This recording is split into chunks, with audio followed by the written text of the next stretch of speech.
Matapos tanggihan ng International Criminal Court, ICC, ang hiling na interim release ni dating Pangulong Rodrigo Duterte, nagpahayag ng matinding pagkadismaya si Davao City 1st District Representative Paulo Pulong Duterte. Ayon sa kanya, sisiguraduhin niyang mananagot ang mga umano'y kumidnap sa kanyang ama.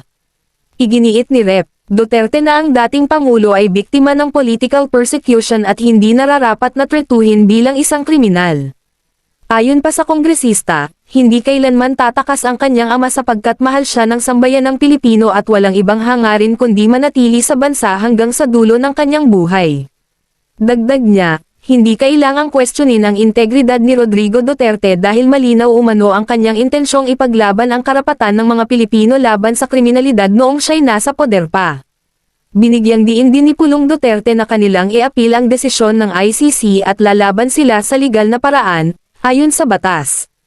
Ani niya, "We'll appeal, we'll fight this by the book." Ipinahayag din ng kongresista ang kanilang paninindigang ipagtanggol ang dating Pangulo laban sa mga akusasyong anilay walang basehan.